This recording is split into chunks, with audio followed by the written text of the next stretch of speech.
নমস্কাৰ, ভূপালী শৰ্মা ব্লগছৰ আন এটি নতুন ভিডিঅ'লৈ মই ভূপালীয়ে আপোনালোকক স্বাগতম জনাইছোঁ। আশা কৰোঁ আপোনালোক সকলো ভালেই আছে আৰু ময়ো ভালেই আছোঁ। বহুদিন একো ৰেচিপি আপোনালোকৰ মাজত মই শ্বেয়াৰ কৰিব পৰা নাই, কাৰণ বিশেষ অসুবিধাৰ কাৰণে মই একো কৰিব পৰা নাই। তো আজি আহিছোঁ এটি খুব ধুনীয়া এটি ৰেচিপি লৈ, খুবেই সৰু আজিৰ ভিডিঅ'টি। আজি মই আপোনালোকৰ বাবে লৈ আহিছোঁ সৰিয়হ, আদা, নহৰু এইখিনিৰে বনোৱা সৰু মাছৰ এটি খুব সুন্দৰ চৰচৰি এখন, সৰু মাছৰ চৰচৰি। তাৰ কাৰণে মই এইখিনি ধুই লৈছোঁ আৰু লগতে মই দিছোঁ 4টা কেঁচা জলকীয়া ইয়াতে দি সৰিয়হ, আদা আৰু নহৰুখিনি ইয়াতে আমি ব্লেণ্ড কৰি ল'ম। আৰু এইখিনি হৈছে সৰু মাছ আৰু মই এই মাছখিনি ভাগকৈ কেইবাৰমান এনেদৰে মই ভাজি ল'ম। যিহেতু একেলগে দিলে গোটেইখিনি নষ্ট হৈ যাব, গতিকে মই অকণকৈ এইখিনি ভাজিছোঁ।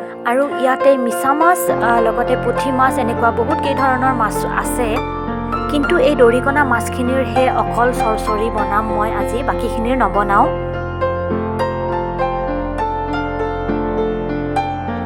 আৰু এই পেষ্টখিনি কৰা হৈ গ'ল। এইখিনি যিহেতু আমাৰ আজি খোৱা মানুহ খুবেই কম, গতিকে আমি খুব কমকৈয়ে বনাম বুলি ভাবিছোঁ এইখিনি। আৰু মাছখিনিও ভজা হৈ গ'ল এনেদৰে।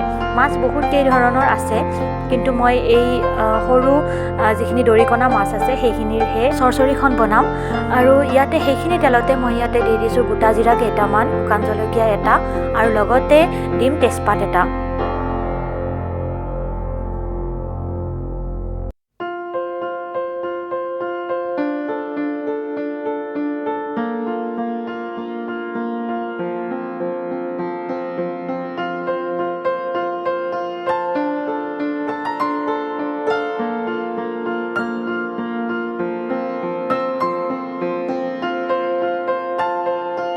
আৰু এতিয়া যিখিনি আমি পেষ্টখিনি বনাইছিলোঁ সেই পেষ্টখিনি ইয়াতে ঢালি দিম।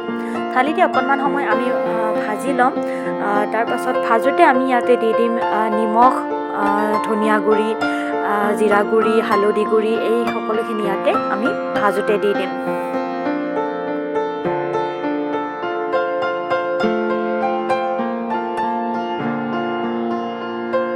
অকণমান আমি ইয়াতে পানী দি দিছোঁ। এয়া মই নিমখ দি দিলোঁ।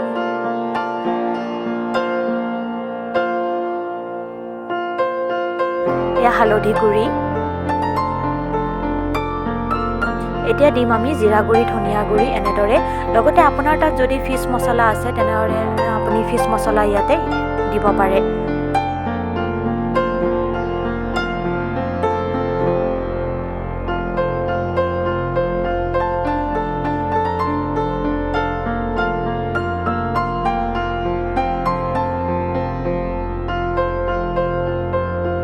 এতিয়া এই পানীখিনি শুকাই যোৱালৈকে আমি ভাজি থাকিব লাগিব। তাৰ পাছত আমি ইয়াতে পানী দি মাছখিনি দি দিম। কাশ্মীৰী লাল মিৰ্চ পাউডাৰটো মই ইয়াতে ইউজ কৰিছোঁ কালাৰৰ কাৰণে।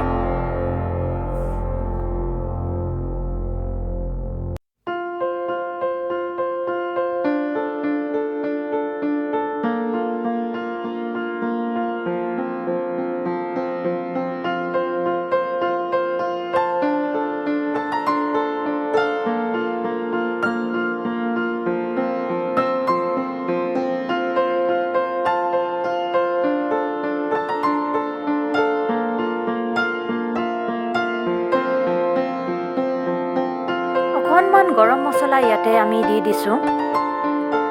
এতিয়া এইখিনি খুব ধুনীয়াকৈ ভজা হৈ গৈছে। আমি ইয়াতে দি দিম এতিয়া পানী আৰু তাৰ পাছত আমি মাছ দি দিম।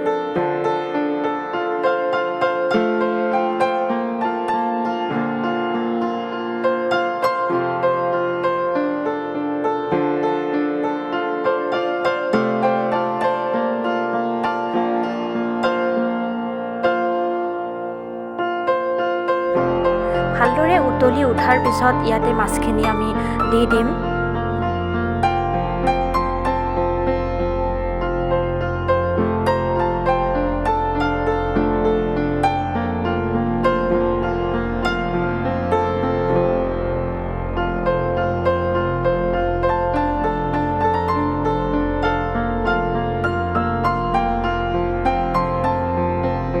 এয়া অকণমান সময় আমি ভালদৰে উতলোৱাৰ পাছত এনেদৰে মাছটো খুব ধুনীয়াকৈ সিজি গৈছে মাছখিনি আৰু এতিয়া এইখন প্ৰায় নমাব পৰা হৈয়ে গ'ল। আজিৰ ভিডিঅ'টি মই খুবেই সৰু কৰিছোঁ আৰু খুব চিম্পল এটি ৰেচিপি আপোনালোকৰ লগত শ্বেয়াৰ কৰিছোঁ। যদি আপোনালোকৰ আজিৰ মোৰ ৰেচিপিটো ভাল লাগে তেনেহ'লে লাইক, কমেণ্ট আৰু ছাবস্ক্ৰাইব কৰিবলৈ নাপাহৰিব। ভিডিঅ'টি চোৱাৰ বাবে ধন্যবাদ।